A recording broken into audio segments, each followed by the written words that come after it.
So hey guys, this is just gonna be a short video.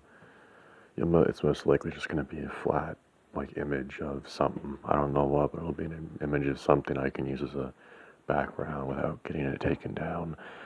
But basically, I just read Takushi Fujimoto's Goodbye Eri, and I don't think I've ever, I don't think I've cried that hard reading manga since Berserk. You know what scene I'm talking about. Well, there's multiple scenes I could be talking about, to be honest, but whatever. You know the scene if you've read it. But yeah, I cannot believe how fucking good the writing is in that one. My God. And the way that he uses the panels as well is unlike any other manga artist except for Moira I've ever really seen. Hell, not even like Moira. Moira's completely different in style and tone and everything like that. But it got me thinking that I'm really surprised that fucking Chainsaw Man is as popular as it is because from what I was reading of it, I've only read, that thing by him, Goodbye Eerie, but from that little 200 pages, I'd say, little thing, I'm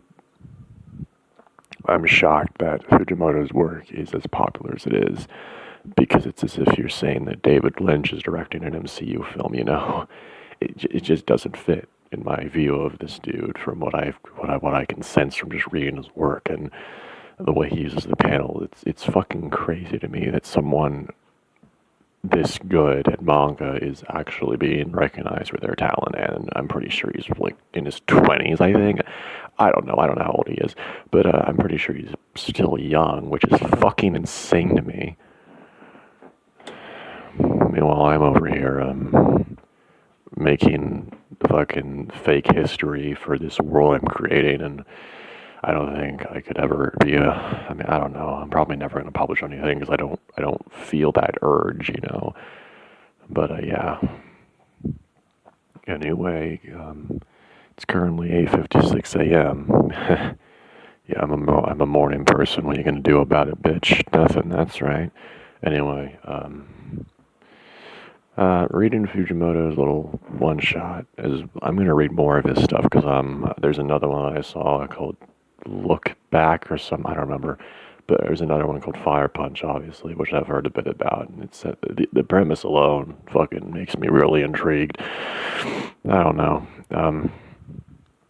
It also got me thinking about how much I fucking hate normies.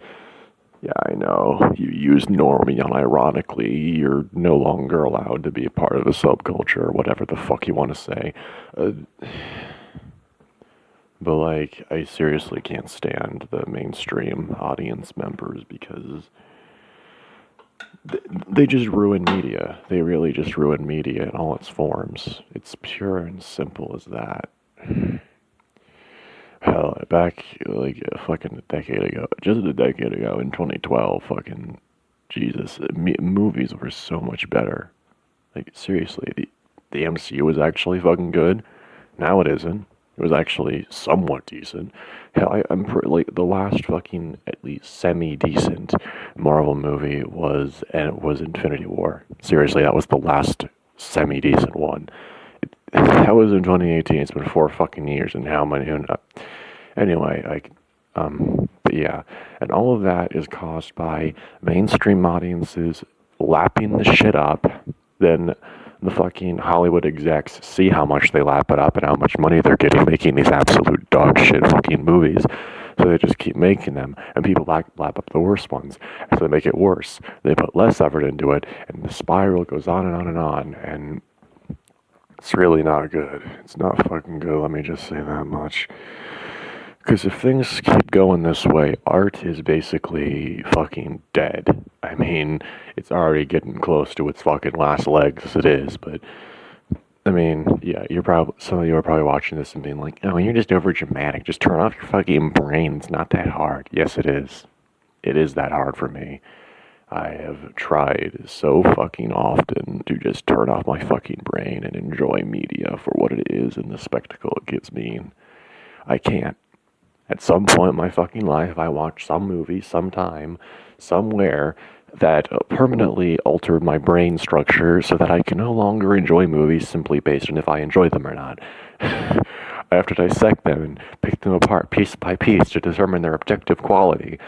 I mean, sure, I still have my own subjective ranking for films and my own subjective taste when it comes to films as well, but I try my best to filter those out. I'm ranking movies objectively, as well as books with literature. The first one that really hit me off on my brain is open, my third eye has awoken, and all that bullshit.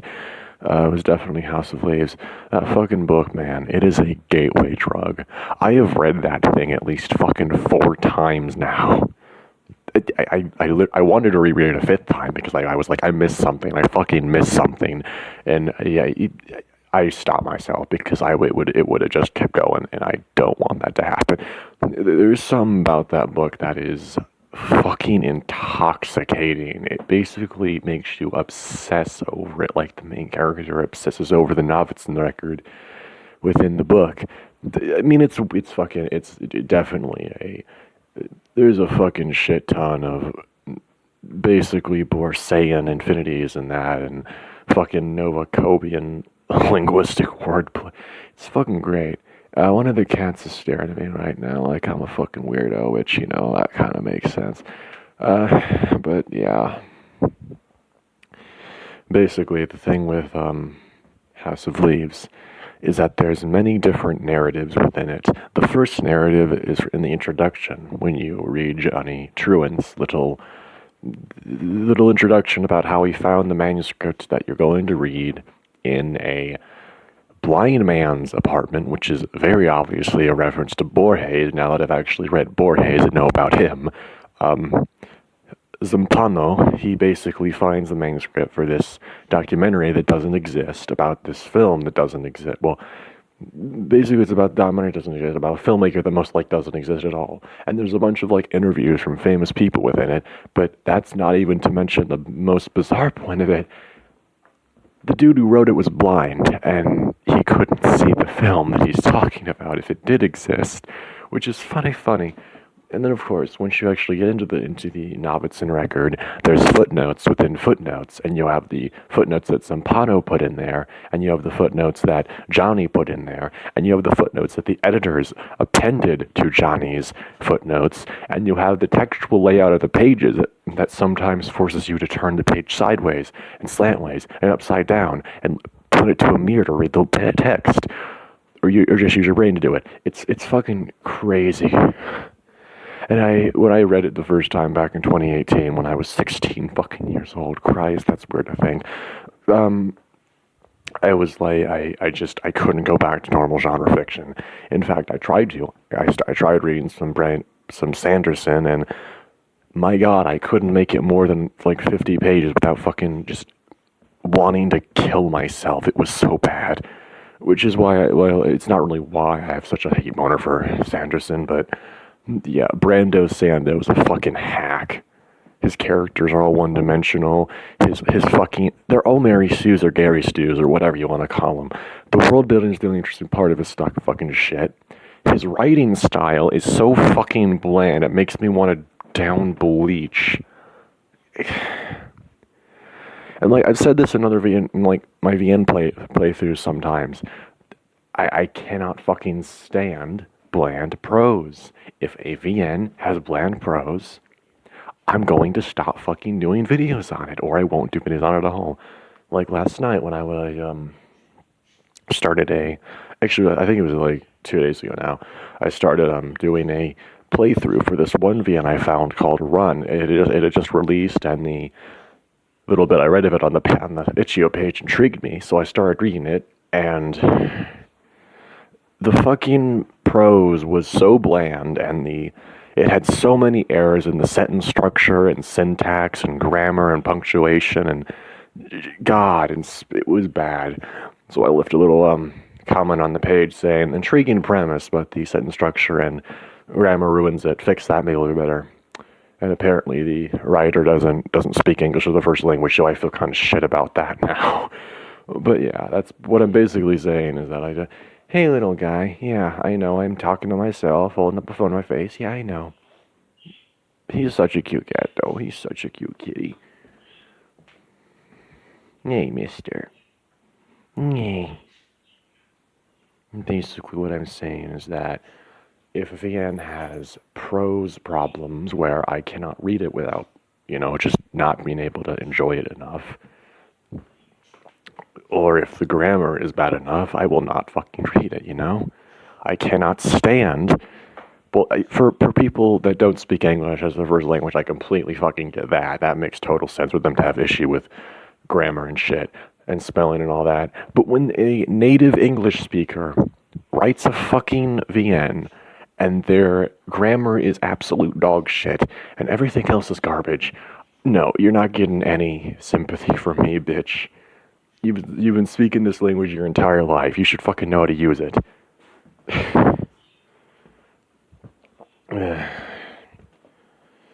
Man, oh man.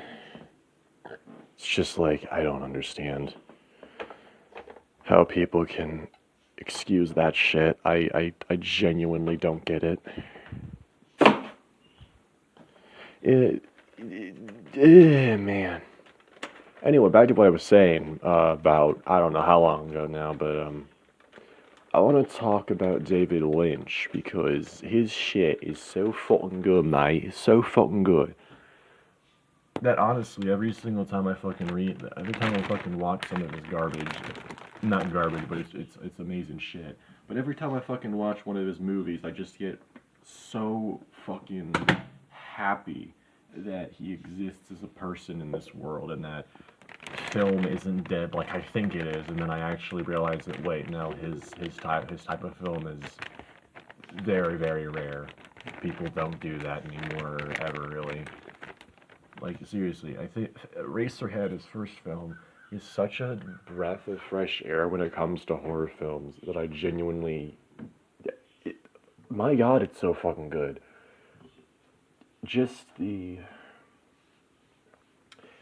way that he uses dream logic and nightmare logic in most of his films, and even in Twin Peaks, for fuck's sake, to just instill in you this sense of fucking dread. It's beautiful.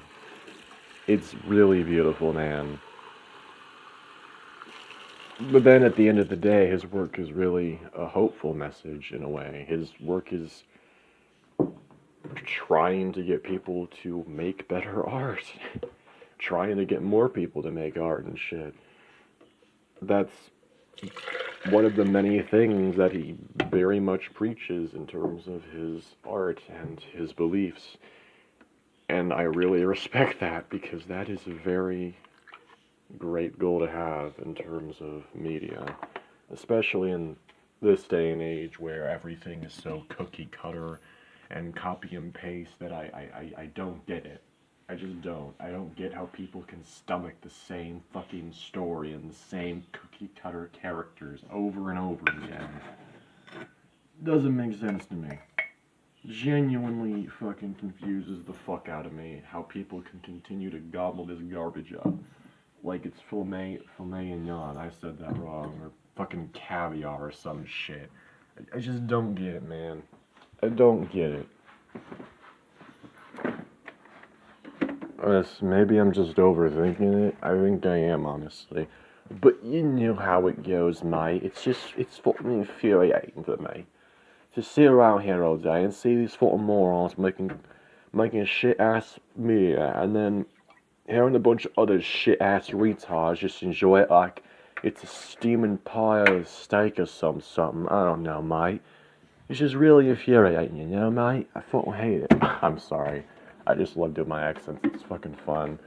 But yeah. In conclusion, I fucking hate media nowadays because it's nothing but the same thing over and over again. Which is really fucking sad. Because I remember, I think it might have been the first horror movie I ever watched, actually, on my own, without someone else, without my mom or dad in the room, you know? it was probably The Babadook, which I know that's a hell of a first horror movie to watch on your own, which I don't disagree. It's a very, very tough and very good movie, in my opinion. Which, who cares about opinions nowadays, honestly? It's just a well-made film, man. And the fact that Essie Davis didn't get a fucking Oscar for a performance in that film is forever a fucking crime. It's a crime in general that horror movies aren't respected enough to be, like, given Oscars, except for when it fits the narrative that Hollywood's going for. But, yeah, anyway, back to the Babadook. Basically, I watched that fucking thing, and I think when I was like 13. I was 13. Yeah, probably not the best choice. And, it fucking terrified me so much I couldn't finish it, because it was my first horror movie I watched alone, you know? But then I watched it again, 2 days, sometime recently, and I enjoyed it so much fucking more. Holy shit. That is such a beautiful film. So well made, so well shot, such good acting, even from the fucking kid. Like, good grief. Like, yeah, obviously he's annoying and shit, but like, good grief, oh my god. Not as good as Essie Davis' Amelia, though. Absolutely not. But yeah, the film is such a beautiful message. Has such a beautiful like take on grief and depression and shit that I cannot believe. Oh, it's so good. And all the scares are genuine and earned, and they actually feel. What the fuck is happening?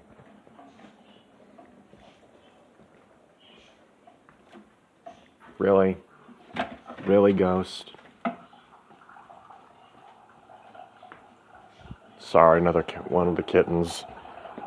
But all the scares feel so real and they feel so genuine, and I love, like, oh my god. I don't think I've been that scared convinced by a horror film in a fucking while, man. Like, I've seen it before, obviously, but rewatching it now, after all these years, it was something else. It was an experience, and it was really good. And honestly, I kind of understood a lot more what was happening, because, you know, I'm fucking 20 now as opposed to 13. Good grief. And having actually gone through fucking suicidal depression myself. Which I'm, like, pretty sure what, the character goes through in the film. In sort of metaphor sense. My god, oh boy. I was about to cry halfway, like, almost I'm about to cry, man. It was a fucking, wow. Anyway, basically this talk went out of fucking control, and I have no idea what fucking happened. It was supposed to be short. It's now almost 20 minutes. Anyway, thanks for watching. I'll put this up later today. It's currently 9:12 a.m., so, you know, whenever it goes up, I don't know. Bye.